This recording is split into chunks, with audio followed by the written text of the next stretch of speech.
Hello दोस्तों, नमस्कार। स्वागत है एक बार फिर से आपके अपने प्रिय चैनल पर। दोस्तों, आज की जो बड़ी खबर आपके सामने लेकर आए हैं, जहां पर पाकिस्तानी अधिकारी को सामने बैठाकर बताई उसकी करतूत। जी हां दोस्तों, पुलवामा की भी याद दिलाई है। बताएंगे पूरी खबर, साथ ही बताएंगे जहां पर गूगल, फेसबुक, ट्विटर ने दिया है पाकिस्तान को धमकी और कह दी है पाकिस्तान छोड़ने की बात। जी हां दोस्तों, बड़ी ही इंटरेस्टिंग खबर है आ रही है, तो बताएंगे एक एक बड़ी खबर आपको। लेकिन उससे पहले अगर आप भी अपने प्रधानमंत्री नरेंद्र मोदी और भारतीय सेना का दिल से समर्थन करते हैं और मानते हैं कि भारत के सामने चाइना कहीं भी लाई नहीं करता, तो इस वीडियो को भी कर दीजिए लाइक, चैनल को कर दीजिए सब्सक्राइब, बेल आइकन दबाइए, साथ ही कमेंट बॉक्स में लिख दीजिएगा जय हिंद। जी हाँ दोस्तों, तो चलते हैं पहली और सबसे बड़ी खबर की तरफ, जहां पर MEA ने पाकिस्तान अधिकारी को सामने बैठाकर बताई उसकी करतूत,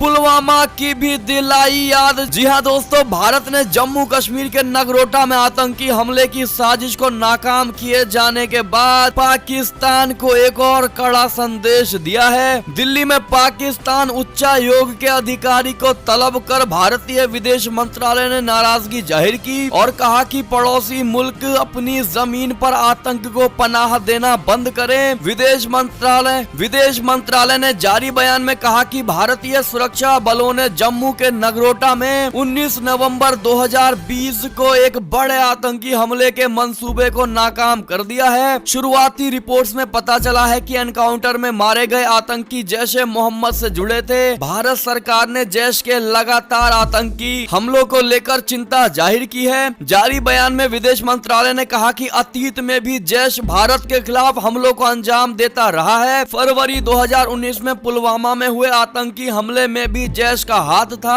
एनकाउंटर में मारे गए आतंकियों के पास से बड़े पैमाने पर बरामद हथियार और बारूद इस बात की तस्दीक करते हैं कि आतंकी जम्मू कश्मीर में शांति और सुरक्षा को भंग करना चाहते थे। खासकर आतंकी जम्मू कश्मीर में होने वाली जिला विकास परिषद चुनाव को बाधित करना चाहते थे। दोस्तों, ऐसे में विदेश मंत्रालय ने बताया कि इसी सिलसिले में दिल्ली में पाकिस्तान उच्चायोग को तलब किया गया और नगरोटा की घटना को लेकर कड़ा विरोध दर्ज कराया गया। इस दौरान पाकिस्तान से यह मांग की गई कि उसे अपनी सरजर्मी से आतंक और आतंकी गतिविधियों को पनाह देने की नीति को बंद कर देनी चाहिए। जी हाँ दोस्तों, ऐसे में जिस प्रकार से पाकिस्तानी उच्चायोग को विदेश मंत्रालय ने सामने बिठाकर सारी पाकिस्तान की करतूतें बताई हैं, पुलवामा हमले तक की बात कह दी है दोस्तों, जहां पर पाकिस्तानी उच्चायोग का गर्दन नीचे झुका दिया दोस्तों, और साथ ही पाकिस्तान को लेकर उच्चायोग ने पाकिस्तान की सरकार को सुधारने की बात तक कह डाली है। ऐसे में दोस्तों, ये बड़ा एक्शन माना जा रहा है भारत की विदेश मंत्रालय की तरफ से। अब हो सकता है कि आगे भारत फिर कोई बड़ा एक्शन ले पाकिस्तान के खिलाफ, क्योंकि ये एक तरह से पाकिस्तान को मीटिंग के जरिए समझाने की बात थी। अब अगली बार हो सकता है फिर एक सर्जिकल स्ट्राइक करना पड़ जाए। आप लोग क्या चाहते हैं दोस्तों, कमेंट करके अवश्य ही बताइएगा। चलते और बड़ी खबर की ओर, जहां गूगल, फेसबुक और ट्विटर ने नए नियमों के आने के बाद दी पाकिस्तान छोड़ने की धमकी। जी हां दोस्तों, पाकिस्तान ने इंटरनेट पर उपलब्ध होने वाली सामग्री को लेकर नए नियम लागू कर दिए हैं, जिसमें फेसबुक, गूगल और ट्विटर पर मौजूद सामग्री को सेंसर करने पर भी बात कही गई है। जिसके बाद इंटरनेट और प्रौद्योगिकी कंपनियों ने पाकिस्तान को छोड़ने की धमकी दी है। पाकिस्तान ने डिजिटल सामग्री को सेंसर करने के लिए अधिकारियों को सामूहिक शक्तियां देने की अनुमति दी है। जिसके बाद इंटरनेट कंपनियों ने यह बात कही गई। पाकिस्तान के ऐसा करने के बाद आलोचकों का कहना है कि ये रूढ़िवादी इस्लामी राष्ट्र में अभिव्यक्ति की स्वतंत्रता को रोकने के उद्देश्य से किया गया है। जी हाँ दोस्तों, ऐसे में ट्विटर, फेसबुक और गूगल के इस कड़े एक्शन का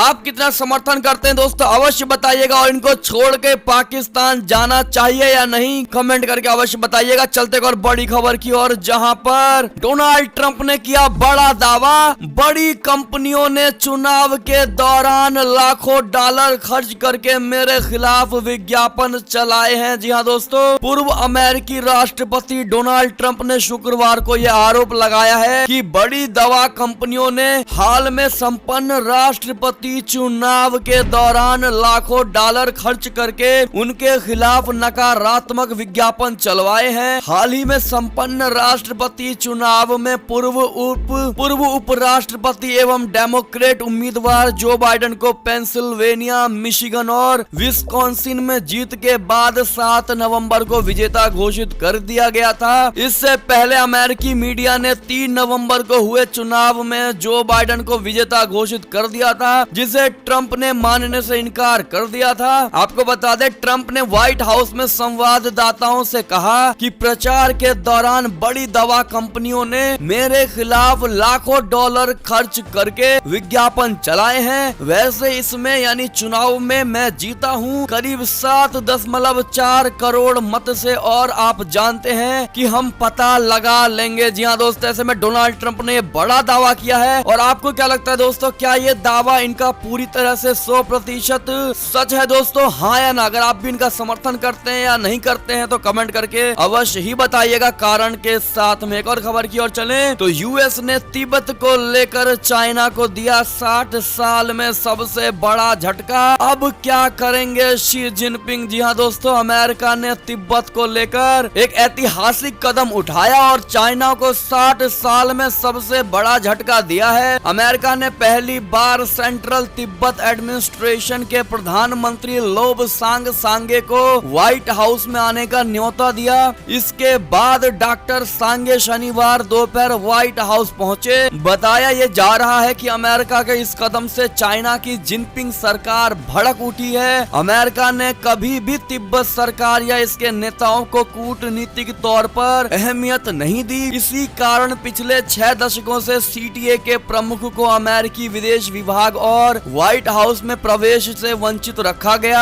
आज की यात्रा में सीटीए और उसके राजनीतिक प्रमुख दोनों की लोकतांत्रिक प्रणाली की स्वीकृति है। जी हाँ दोस्तों, एक और खबर की ओर चलें तो नेपाल बना भारत चाइना के बीच जंग का मैदान। RAW चीफ के दौरे के बाद पेइचिंग भेजेगा रक्षा मंत्री। जी हाँ दोस्तों, भारत ने 2 दिन पहले अपने टॉप राजनयिक नेपाल भेजे थे और अब चाइना का रक्षा मंत्री भी नेपाल के दौरे पर जाने की तैयारी कर रहा है। काठमांडू पोस्ट की एक रिपोर्ट में बताया गया है कि ये इस बारे में नेपाल के विदेश मंत्रालय ने जानकारी नहीं दी है, लेकिन पीएम ऑफिस और विदेश मंत्रालय के अधिकारियों ने बताया है कि चाइना के स्टेट काउंसिलर और रक्षा मंत्री वेई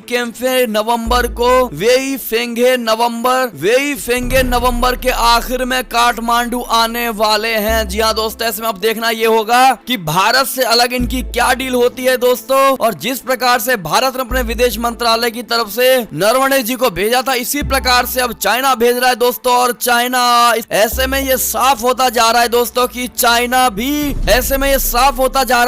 कि चाइना नेपाल को पूरी तरह अपने काबू में करने की कोशिश कर रहा है और भारत की तरफ से भेजे गए नरवणे जी के सारे दिए गए मीटिंग और बयान को अपने अनुसार ढालने की कोशिश करेगा। आपका क्या मानना है ऐसे में दोस्तों नेपाल को लेकर? कमेंट करके अवश्य बताइएगा। एक और खबर की माने तो चेन्नई से खबरें आ रही है, जहां पर गृह मंत्री अमित शाह का रोड शो में पैदल चलकर बीजेपी कार्यकर्ताओं से मिले अमित शाह जी। जी हाँ दोस्तों, गृह मंत्री अमित शाह ने शनिवार यानी आज के दिन तमिलनाडु के चेन्नई में रोड शो किया। अमित शाह ने सड़क पर पैदल चलकर बीजेपी कार्यकर्ताओं से मुलाकात की। गृह मंत्री का ये दौरा इसलिए भी खास माना जा रहा है क्योंकि राज्य में अगले साल 2021 में विधानसभा चुनाव भी होने वाले हैं। दोस्तों आपको बता दें कि गृह मंत्री अमित शाह आज ही पूर्व मुख्यमंत्री एम करुणानिधि के बड़े बेटे एम अलागिरी से भी मुलाकात करेंगे। इस मुलाकात को काफी अहम माना जा रहा है। जी हाँ दोस्तों, ऐसे में आपकी क्या राय है और आप अमित शाह जी के इस दौरे को किस नजरिए से देखते हैं दोस्तों? कमेंट करके अवश्य बताइएगा। एक और खबर माने तो अफगानिस्तान से खबर आ रही है, जहां काबुल पर बरसे बम और रॉकेट, 3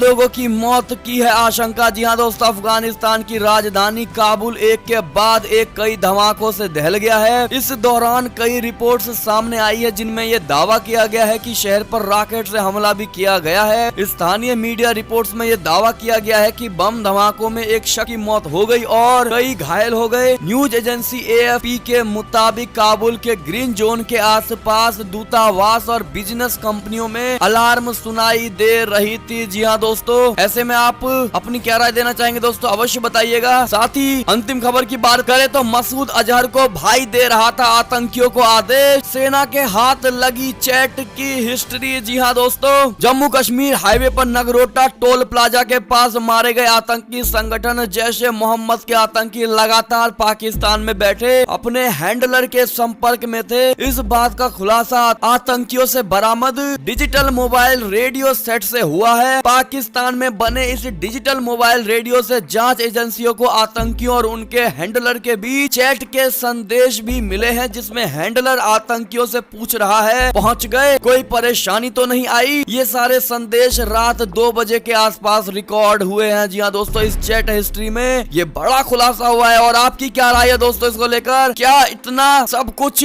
प्राप्त होने के बावजूद, इतने सबूत इकट्ठा होने के बावजूद, क्या भारत को एक बार फिर से सर्जिकल स्ट्राइक नहीं करना चाहिए दोस्तों आतंकियों के खिलाफ? आपका क्या मानना है? जाते जाते कमेंट अवश्य कर दीजिएगा। और ये थी अब तक की सारी बड़ी खबरें। आपको हमारी खबरें कैसी लगी? आशा करता हूँ बहुत अच्छी लगी होगी दोस्तों। अगर तनिक भी अच्छी लगी है तो इस वीडियो को हमेशा की तरह अपने भाई बंधुओं में व्हाट्सएप, फेसबुक, ट्विटर के जरिए पूरे भारत में शेयर करना बिल्कुल मत भूलेगा। और अभी कर दीजिए इस वीडियो को लाइक, चैनल को कर दीजिए सब्सक्राइब, बेल आइकन दबाइए